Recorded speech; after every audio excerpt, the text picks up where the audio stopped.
Assalamualaikum warahmatullahi wabarakatuh. Salam budaya, salam rahayu, salam waras. Sedulurku sekalian, selamat bertemu kembali dengan saya Kang Jinggu di channel YouTube Tonatan TV. Kali ini kita melanjutkan kembali tentang kisah dan cerita dari Raden Shahid atau Sunan Kalijogo.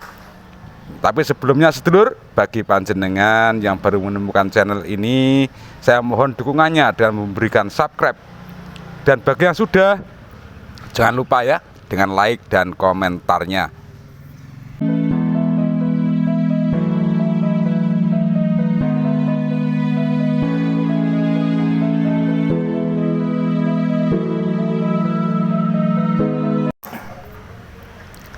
Sesudah keluar dari hukuman, Raden Shahid benar-benar keluar dari lingkungan istana.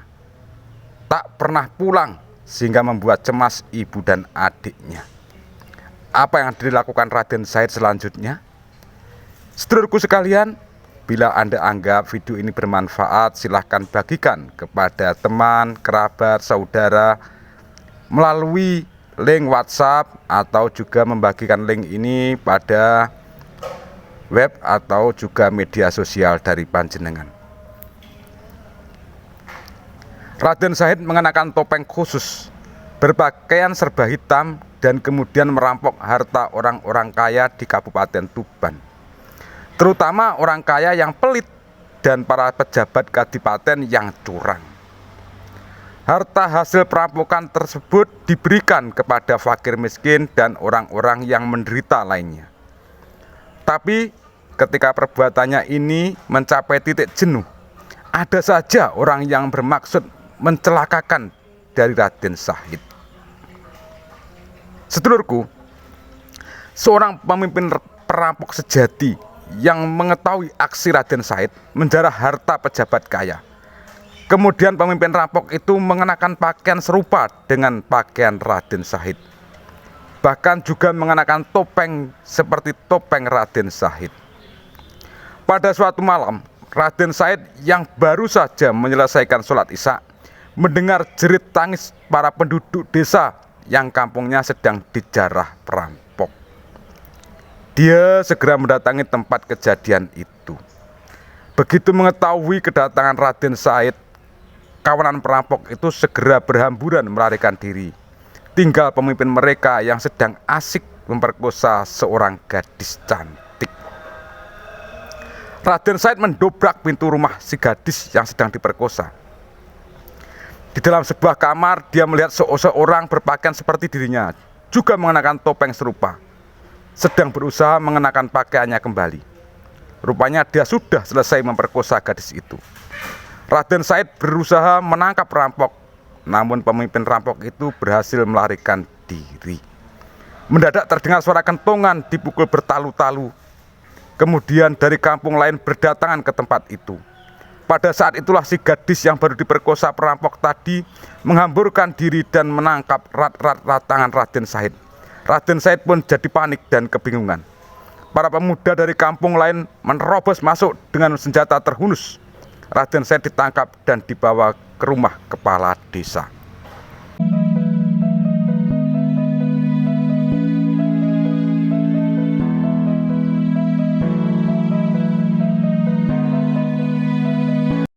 Sedulurku yang berbahagia, kepala desa yang merasa penasaran mencoba membuka topeng di wajah Raden Shahid.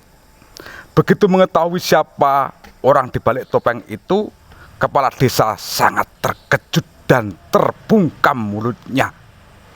Ia tidak menyangka bahwa yang menjadi perampok yang ditakuti saat ini ternyata adalah junjungannya sendiri, putra sesembahannya, yakni Raden Mas Shahid. Gegerlah masyarakat pada saat itu. Raden Shahid dianggap perampok dan pemerkosa. Si gadis yang diperkosa sebagai bukti kuat dan saksi hidup atas kejadian tersebut. Tentu saja sang adipati yang dilapori oleh kepala desa sangat murka. Bahkan ibunya yang selama ini menyayanginya pun ikut-ikutan marah. "Pergi kau dari Kadipaten Tuban ini," begitu bentak ibunya. kau telah mencoreng nama baik keluargamu sendiri. Pergi, jangan kembali ke Kadipaten sebelum kau dapat menggetarkan dinding-dinding istana Kadipaten Tuban dengan ayat-ayat Al-Quran yang kau baca setiap malam. Sang Adipati Wilatekta, ayahnya pun terpukul atas kejadian itu. Raden Said yang dibangga-banggakan untuk menggantikan kedudukannya selaku Adipati Tuban ternyata telah menutup kemungkinan semua. Sirna sudah segala harapan sang Adipati. Hanya adiknya, yakni Dewi Rasa Wulan, yang berjiwa bersih, penuh keluhuran, dan sangat tidak percaya atas kejadian itu. Dewi Rasa Wulan yang sangat menyayangi kakaknya itu pun merasa kasihan. Tanpa sepengetahuan ayah dan ibunya, ia meninggalkan istana Kadipaten Tuban untuk mencari Raden Said agar mau dibujuk diajak pulang.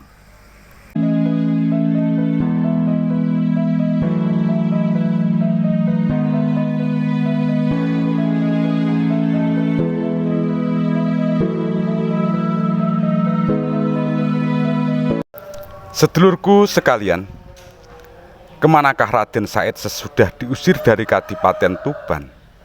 Ternyata ia mengembara tanpa tujuan pasti. Pada akhirnya dia menetap di hutan Jatiwangi. Selama bertahun-tahun dia menjadi perampok budiman. Karena hasil rampokan itu tak pernah dimakannya. Seperti dulu selalu diberikan kepada fakir miskin. Yang dirampoknya hanya para hartawan atau orang kaya yang kikir, tidak menyantuni rakyat jelata dan tidak mau membayar zakat. Di hutan Jatiwangi dia membuang nama aslinya. Orang menyebutnya sebagai Brandal Lokojoyo. Pada suatu hari ada seorang berjubah putih lewat di hutan Jatiwangi. Dari jauh Brandal Lokojoyo sudah mengincarnya. Orang itu membawa sebuah tongkat yang gagangnya berkilauan. Ia awasi terus orang tua berjubah putih itu. Setelah dekat dia hadang langkahnya. Tanpa banyak bicara lagi direbutnya tongkat itu dari tangan lelaki berjubah putih. Karena tongkat itu dicabut dengan paksa, maka orang berjubah putih itu terjatuh dan tersungkur. Dengan susah payah orang itu bangun. Sepasang matanya mengeluarkan air mata, walau tak ada suara tangis dari mulutnya. Raden Said pada saat itu sedang mengamat-amat gagang tongkat yang dipegangnya. Ternyata tongkat itu bukan terbuat dari emas. Hanya gagangnya saja terbuat dari kuningan, sehingga berkilauan tertimpa cahaya matahari seperti emas. Raden Said heran melihat orang itu menangis. Segera diulurkan kembali tongkat itu. Jangan menangis, ini tongkatmu, ku kembalikan. Bukan tongkat ini yang kutangisi, ujar lelaki itu sembari memperhatikan beberapa batang rumput di telapak tangannya. Lihatlah, aku telah berbuat dosa, berbuat kesia-siaan. Rumput ini terjabut ketika aku jatuh tersungkur tadi. Hanya beberapa lembar rumput. Kau merasa berdosa? Tanya Raden Said. Ya, memang berdosa, karena kau mencabutnya tanpa suatu keperluan. Andai kata aku cabut guna makanan ternak, itu tidak mengapa. Tapi untuk suatu kesia-siaan, benar-benar suatu dosa, jawab lelaki itu. Hati Raden Said agak tergetar atas jawaban yang mengandung nilai iman. Anak muda, sesungguhnya apa yang kau cari di hutan ini? Saya menginginkan harta. Untuk apa? Tanya orang itu. Saya berikan kepada fakir miskin dan penduduk yang menderita. Sungguh mulia hatimu. Sayang, caramu mendapatkannya yang keliru. Orang tua, apa maksudmu? Boleh aku bertanya, anak muda? Jika kau mencuci pakaianmu yang kotor dengan air kencing, apakah tindakanmu itu benar? Sungguh perbuatan bodoh, saut Raden Said. Hanya menambah kotor dan bau pakaian itu saja. Lelaki itu tersenyum. Demikian pula amal yang kau lakukan. Kau bersedekah dengan barang yang didapat secara haram. Merampok atau mencuri itu sama halnya mencuci pakaian dengan air kencing. Raden Said tercekat. Lelaki itu melanjutkan ucapannya, Allah itu adalah zat yang baik, hanya menerima amal dari barang yang baik atau halal. Kalau pencucian uang bagaimana? Tanya Raden Said.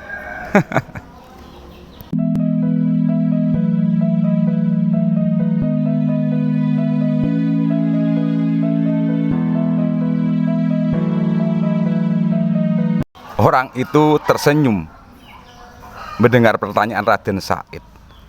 Raden Said makin tercengang mendengar keterangan dari orang tua. Rasa malu mulai menghujam tubuh hatinya. Betapa keliru perbuatannya selama ini. Dipandangnya sekali lagi wajah lelaki berjubah putih itu, agung dan berwibawa, namun mencerminkan pribadi yang welas asih. Dia mulai suka dan tertarik pada lelaki berjubah putih itu. Banyak hal yang terkait dalam usaha mengentas kemiskinan dan penderitaan rakyat pada saat ini. Kau tidak bisa merubahnya hanya dengan memberi bantuan makan dan uang kepada para penduduk miskin. Kau harus memperingatkan para pengusaha, para penguasa yang zalim agar mau merubah caranya memerintah yang sewenang-wenang. Kau juga harus dapat membimbing rakyat agar dapat meningkatkan taraf kehidupannya. Raden Said semakin terpana. Ucapan seperti itulah yang didambakannya selama ini. Kalau kau tak mau kerja keras dan hanya ingin beramal dengan cara yang mudah, maka ambillah itu. Barangkali halal, ambillah sesukamu. Berkata demikian, lelaki itu menunjuk pada sebatang pohon aren. Sedulurku sekalian, demikian dulu apa yang bisa saya sampaikan terkait perjalanan Raden Said dalam kisah Brandalukojoyo. Ada kurang lebihnya saya mohon maaf yang sebesar-besarnya. Teriring ungkapan ono rino, ono upo, ono awan, ono pangan. Salam budaya, salam rahayu, salam waras. Wassalamualaikum warahmatullahi wabarakatuh.